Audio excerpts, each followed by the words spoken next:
Bonjour Internet. Aujourd'hui, je voulais revenir sur 3 tirages que j'ai faits. Sur la Maison du Diable, sur Dan et la poupée Annabelle et sur les Warren. 3 histoires connues qui ont marqué l'imaginaire collectif et qui, au final, ont bien plus en commun qu'on ne pourrait le penser. Dans chacun de ces tirages, ce qui ressort, c'est qu'il n'y a pas forcément de pouvoir surnaturel tel qu'on l'imagine derrière. Ce que l'on voit, c'est une peur fabriquée et entretenue, parfois par effet de mode, parfois pour l'argent et parfois pour l'audience. Et cette peur-là peut devenir bien plus dangereuse qu'un quelconque esprit ou démon. Commençons par la Maison du Diable. Dans ce tirage, on a bien vu qu'il y avait une entité. Mais ce n'est pas un démon comme certains l'ont prétendu et comme les Warren l'ont affirmé.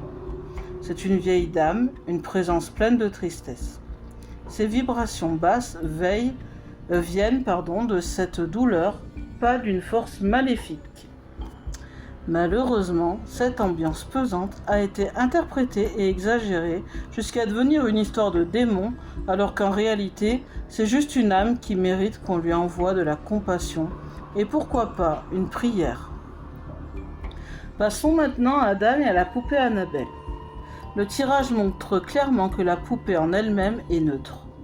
Mais autour d'elle, les rumeurs, les histoires, les films ont créé un égrégore, une énergie collective. Ce n'est pas une force magique qui vient de l'objet, c'est la peur qu'on lui a collée dessus, à force de répéter toujours les mêmes récits.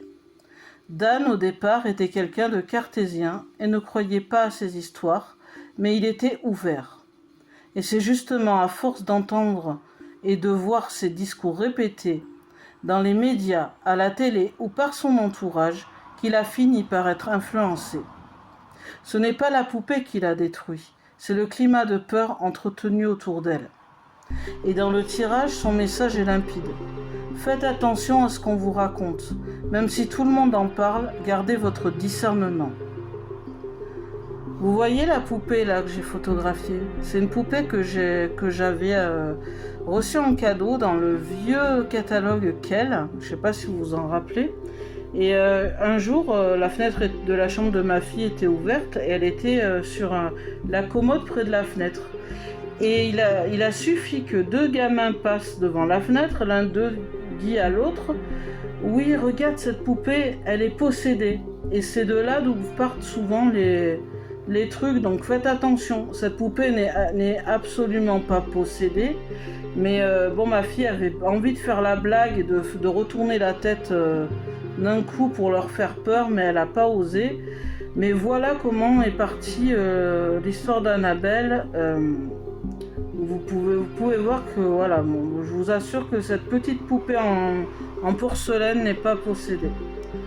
Voilà, c'est le même cas pour Annabelle. Après, bien sûr, si on laisse faire, ces enfants, ils vont le dire à d'autres personnes et d'autres personnes et d'autres personnes, et c'est comme ça que ça n'en finit plus. Et c'est comme ça que les rumeurs débiles prennent de l'ampleur, et ça fait un égrégore, et voilà. Après, ça peut aussi appeler certaines entités, mais il n'y a pas plus d'entités dans cette poupée que dans la poupée Annabelle, en fait. Après, c'est notre cerveau qui fait tout le travail. En y pensant, je trouve que ça fait un peu comme l'effet placebo pour les médicaments. Ça donne du pouvoir, le cerveau, vous voyez. Alors imaginez plusieurs cerveaux. Voilà. Ensuite, parlons des Warren. Le tirage a montré que derrière leur image d'enquêteurs du paranormal, on voit des personnes qui ont su exploiter la crédulité et surtout la fragilité des autres. Leur business s'est construit sur ces histoires et franchement, ça me révolte de voir à quel point ils ont pu profiter des gens.